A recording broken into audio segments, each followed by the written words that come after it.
ଆମର ନୟାପଲ୍ଲୀ ମନ୍ଦିର ଆସିଥିଲୁ ଲୋକ ପୁରା କାଟୁଛି ବର୍ଷା।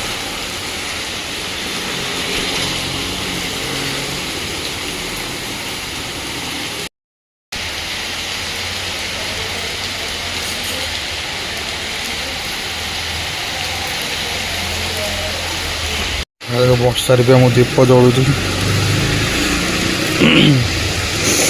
ଯା ସେ ପାଟ ବର୍ଷା ପାଣି ପଡ଼ୁନି।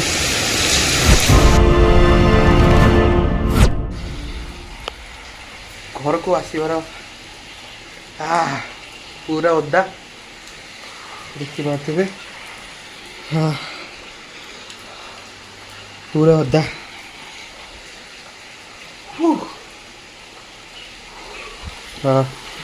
ବର୍ଷା କାଚୁଛି ଭୟଙ୍କର ଅଧଘଣ୍ଟା ପ୍ଲସ୍ ହେଲାଣି କଣ୍ଟିନ୍ୟୁ ବର୍ଷା କାଚୁଛି ଯେ କାହିଁ କାଚୁଛି।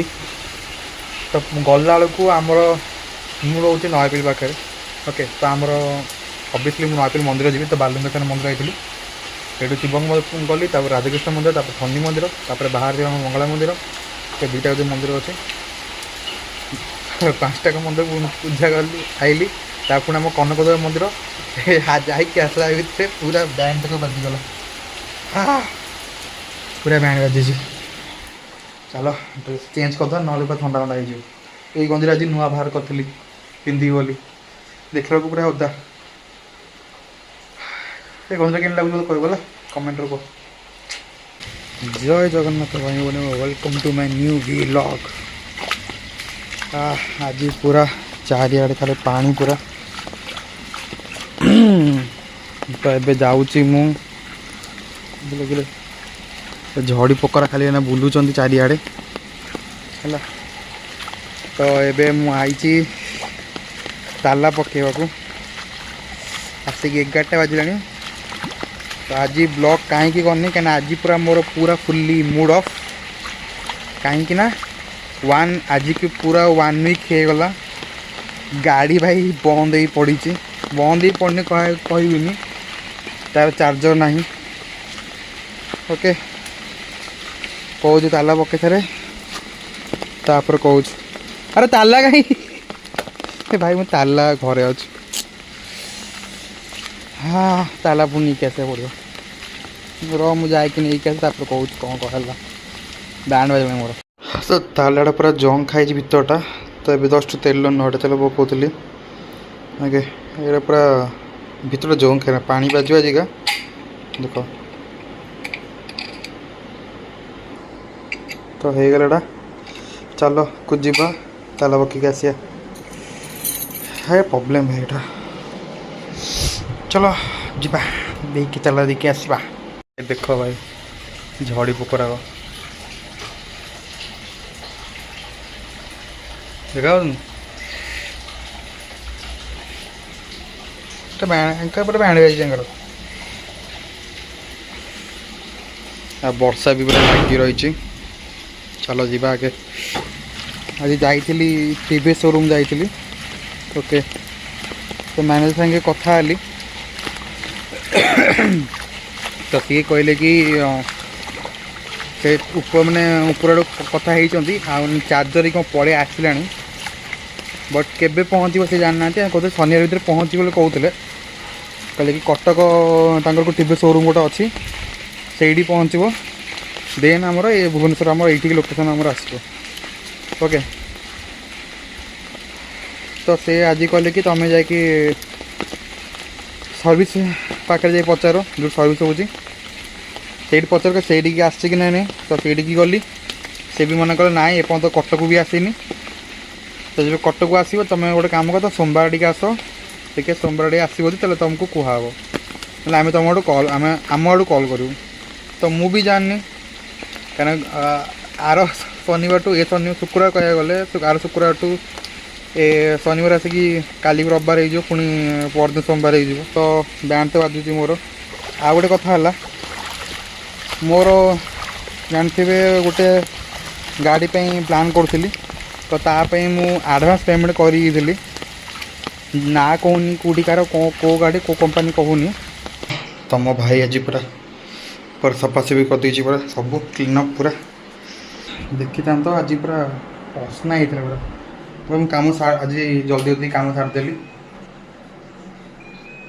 ହଁ ଓକେ ଆଣ୍ଡ ପାଣି ବି ଭର୍ତ୍ତି କରିଦେଇଛି। ଆଜି ଜଲ୍ଦି ଜଲ୍ଦି କାମ କରିଦେଇଛି। 14 ମେରେ ମୁଁ ଯାଇ ବୁକିଂ କରିଥିଲି। ତାପରେ କିଛି ଦିନ ଗଲା ପରେ ମୁଁ କ୍ୟାନସଲ୍ କରିଦେଲି। ସେ କହିଥିଲେ କି ମୁଁ ତ କ୍ୟାନସଲ୍ କଲି। ମୁଁ କହିଲି କ୍ୟାନସଲ୍ କରିଦିଅ। ତ କ୍ୟାନସଲ୍ କଲେ ସେ କହିଲେ କି ତୁମେ ଯଦି କ୍ୟାନସଲ୍ କରୁଛ 1 ମନ୍ଥ ଲାଗିବ ତୁମର ରିଫଣ୍ଡ ଆସିବ। ଓକେ ଯଦି ଏବେ ସାଙ୍ଗେ ସାଙ୍ଗେ ପେମେଣ୍ଟ ନେବ ତାହେଲେ ଜମା ହେବନି। ମୁଁ କହିଲି ଠିକ୍ ଅଛି ନା 1 ମନ୍ଥ ପରେ ମୁଁ ଆସିବି ଆଣ୍ଡ ମାନେ ଯାହା ପ୍ରୋସେସ୍ ହେବ କରେ। ତାପରେ ଗଲି ମେ ଜୁନ୍ ମୋର 15 ତାରିଖ 16 ତାରିଖ ଏମିତି କ'ଣ ଥିଲା କି ଟିକେ ଆଗ ଦିନ ଗଲି ତାକୁ କ୍ୟାନସଲ୍ କଲି। ତ ସିଏ କହିଲେ କି 7 to 8 days ଭିତରେ ମୋର ପଳେଇ ଆସିବ ଆମାଉଣ୍ଟ। ତ ମୁଁ କହିଲି ମୁଁ ପେମେଣ୍ଟ କରିଛି ଇଏରେ ମୋ ଫୋନ୍କୁ ପଳେଇ ଆସିବ। ତ ସେଇଟା କ'ଣ ହେଇଛି ନା ମୁଁ ଯାହାଠୁ କରିଛି ତ ସିଏ ଯେଉଁ ଫାଇନାନ୍ସର ସିଏ କ'ଣ କରୁଛି ନା ସେ ତା ସ୍କାନ୍ ଥ୍ରୋରେ ମୁଁ କହିଲି ବୋଧେ ହେଇଥିବ ବୋଧେ କ'ଣ ତାଙ୍କର ସ୍କାନ୍ ଥ୍ରୋ ଯାଉଥିବ ବୋଧେ। ତ ମୁଁ ତାଙ୍କ ସ୍କାନ୍ ଥ୍ରୋରେ ମୁଁ ପେମେଣ୍ଟ କରିଛି। ଅନଲାଇନ୍ କରିଛି ପେମେଣ୍ଟ କିଛି କ୍ୟାସ୍ ଦେଇନି ଅନଲାଇନ୍ କରିଛି। କେତେ ଆମାଉଣ୍ଟ ତ କହିପାରିବିନି ବଟ୍ ଆମାଉଣ୍ଟ ତ ତାଙ୍କୁ ମୁଁ ସେଣ୍ଡ କରୁଛି ଅନଲାଇନ୍ରେ। ତ ସେ ଯାହା ବି ହେଇଥିଲା ତ ସେ କହିଲେ କି ଅନଲାଇନ୍ରେ ପଳେଇ ଆସିବ। ହଉ ଅନଲାଇନ୍ ମୋ ନମ୍ବର ଯଦି ପଳେଇ ଆସିବ ବୋଧେ ଓଲାର ଯେଉଁ ଆପ୍ ଅଛି ସେ ଆପ୍ ଥ୍ରୋରେ ଯଦି ପଳେଇ ଆସିବ ପେମେଣ୍ଟଟା ଆଉ ନମ୍ବରରେ ଆଉ। ତ ଦେଖିଲା ବେଳକୁ ମୋ ପାଖକୁ ଆସିବନି, ଯିଏ ଫାଇନାନ୍ସରେ କରୁଛି ତା ପାଖକୁ ଯିବ ଆଉ ସିଏ ସବୁ ରିଫଣ୍ଡ କର। ଓକେ ତ ମୋର ଆପ୍ରୋକ୍ସ ହେବ ମୋର ଜୁନ୍ 23 ତାରିଖରେ ମୋର ଆମାଉଣ୍ଟ ପଳେଇ ଆସିଛି ସେ ଫାଇନାନ୍ସ ପାଖକୁ ପଳେଇ ଆସିଛି। ବଟ୍ ଦ ଥିଙ୍ଗ ଇଜ୍ ସେ କହିଲେ କି ମୁଁ ଚେକ୍ କରିନି ମୋ ଭାଇ ଆକାଉଣ୍ଟକୁ ପଳେଇଛି ଇଏ ହେଇଛି। ତ ମୁଁ କହିଲି ଠିକ୍ ଅଛି କେତେ ଦିନ ଲାଗିବ ନା ଭାଇ ମୁଁ 30 ତାରିଖ 1 ତାରିଖ ଭିତରେ ଦେଖୁଛି। ତ ମୁଁ ଯେଉଁ ଠିକ୍ ଅଛି ଭାଇ ଦେଖ କ'ଣ ହେଉଛି। ସେ କହୁଛି ହଁ ଭାଇ ମୁଁ ପେମେଣ୍ଟ ଦେଖିକି ଦେଇଦେବି। ହଁ ମୁଁ ଇଏ କରିଦେବି ସିଏ କରିଦେବି। ଭାଇ ମିନିମମ୍ ମୁଁ କହୁଛି 1 ୱିକ୍ ହେଲାଣି ଭାଇ ମୋତେ ବୁଲଉଛି ପୁରା ଭୟଙ୍କର ବୁଲଉଛି ମୋତେ। ମାନେ ଯେତିକି ଗାଡ଼ିର ଆମାଉଣ୍ଟ ଦେବା କଥା ଷ୍ଟାର୍ଟିଂଟା ହେଇଥିଲା ତାପରେ EMI ଯେତିକି ହେବା କଥା ସେତିକି ପୁରା ନର୍ମାଲି ପୁରା ଯେତିକି EMI ଦରକାର ସେତିକି କ'ଣ ସବୁ ଠିକ୍ଠାକ୍ କରି ପୁରା ଆସିଥିଲି। ଆଉ କେତେ EMI ଦେବ ସବୁ ଦେଇକି ଆସିଥିଲି ଯେ ଦରକାର। ବଟ୍ ସେତିକି ତ ଆମାଉଣ୍ଟ ମୋତେ ବ୍ୟାକଅପ୍ ପାଇଁ ମୋତେ ତାକୁ ବାରମ୍ବାର ରିକ୍ୱେଷ୍ଟ କରୁଥିଲି ଭାଇ ମାନେ ମୋ ପଇସା ମୁଁ ତାକୁ ରିକ୍ୱେଷ୍ଟ କାହିଁ କରୁଛି ମୁଁ ବୁଝିପାରୁନି। ଏଇଟା ହିଁ କଥା ଆପଣ ଯାହାକୁ 1 ଟାଇମ୍ ପେମେଣ୍ଟ ଦେବେ ରିଟର୍ନ ଆସେ ବହୁତ କଷ୍ଟ ଭାଇ ବହୁତ କଷ୍ଟ। ଆପଣ ଗୋଟେ ଆମାଉଣ୍ଟ ଆପଣ ଆଣିବା ଆମ ହାତରୁ ଆମାଉଣ୍ଟ ପଳେଇବ ବଟ୍ ରିଟର୍ନ କଲାବେଳକୁ ଯେଉଁ କଷ୍ଟଟା ଭାଇ ଆପଣଙ୍କ ଫ୍ରେଣ୍ଡସ୍ ହୁଅନ୍ତୁ କି ଆପଣ କଲିଗ ହୁଅନ୍ତୁ କି ଯିଏ ବି ହୁଅନ୍ତୁ କ'ଣ କହିବା।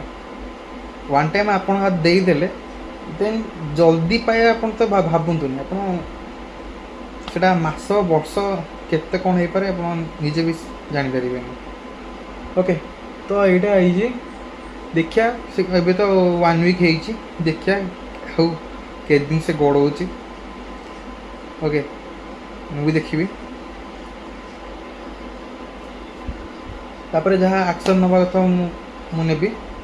ଏବେ ମୁଁ ଶାନ୍ତିରେ ବସିଛି ମୁଁ କିଛି କରୁନି ମୁଁ ଶାନ୍ତିରେ ବସିଛି ଦେଖିବି ସେ କ'ଣ କରୁଛି ଆଉ କେତେ ଦିନ ମୋତେ ଭୁଆଁ ବୁଲଉଛି ଆଉ କେତେ ଫାଲତୁ ମୋତେ ମିଛତା କହୁଛି। ଆଉ ଆଜି କଲ୍ କରୁଛି ତାକୁ ଫାଇନାନ୍ସରକୁ ମାନେ ଥରକେ ବି କଲ୍ ଉଠାଉନାହାନ୍ତି ସେ। ଓକେ କହିଲେ ମୁଁ ବିଜି ଅଛି ମିଟିଂରେ ଅଛି ଏମିତି ମୋତେ କୁହାହେଉଛି। ମୁଁ କହିଲି ହଉ ଠିକ୍ ଅଛି ଦେଖିବା କେବେ ମୋତେ ଆମାଉଣ୍ଟ ମୋତେ ମିଳୁଛି ଆଉ କ'ଣ ହେଉଛି। ଓକେ ତ ଆଜି 2ଟା କେସ୍ ହେଇଛି।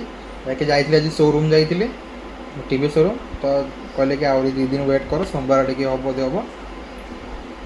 ଆଣ୍ଡ ସେକେଣ୍ଡ କଥା ଏଇଟା କି ମୋ ଆମାଉଣ୍ଟ ତା ପାଖେ ପଡ଼ିଛି। ତ ସେ ଆମାଉଣ୍ଟ ଆସିଲେ ମୋତେ ଗୋଟେ ଅର୍ଜେଣ୍ଟ କାମ ମୋତେ ହେବାର ଅଛି ଆଉ ତାକୁ ସେ ପେମେଣ୍ଟ ଆସିଲେ ଯାଇକି ମୁଁ ଆଉ କିଛି ମିଶେଇକି ସେଇଟା ଗୋଟେ କାମ କରିବାର ଅଛି।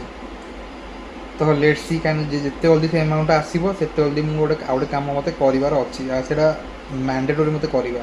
ଓକେ ତ ଆଜି ଆପଣ ଦେଖିଛନ୍ତି କି ମୁଁ ଆଜି ସକାଳେ ଯାଇଥିଲି ମନ୍ଦିର ତ ପୁରା ଓଦା ହେଇଥିଲି। ଆଜି ଦୁଇ ଥର ଓଦା ହେଇଛି। ଆଜି ଯେଉଁ ସକାଳେ ଯାଇଥିଲି ମନ୍ଦିର ଓଦା ହେଇଥିଲି ଆଉ ଯେଉଁ ଗଲି ସୋରୁମ୍କୁ ଆସିଲା ବେଳକୁ ଯେଉଁ କାଚିଛି ବର୍ଷା ପୁରା ଓଦା ହେଇଛି। ଆଜି ଦୁଇ ଥର ପୁରା ଓଦା ହେଇଛି। ଆଉ ସେଇପାଇଁ କୁଆଡ଼େ ଗଲିନି ଆଜି ଦିନ ସାରା ବି ବହୁତ ଜୋର କାଟୁଛି ହେଲା ସକାଳୁ କାଚୁଛି ଯେ ଭାଇ କୁହନି ମତେ ଟିକେ ଛାଡ଼ି ଯାଉଛି ପୁଣି କାଚୁଛି ଟିକେ ଛାଡ଼ୁଛି କାଚୁଛି ଭାଇ ଆଜି ଭୟଙ୍କର ଆଜି ବର୍ଷା ପାଗ ହେଇଛି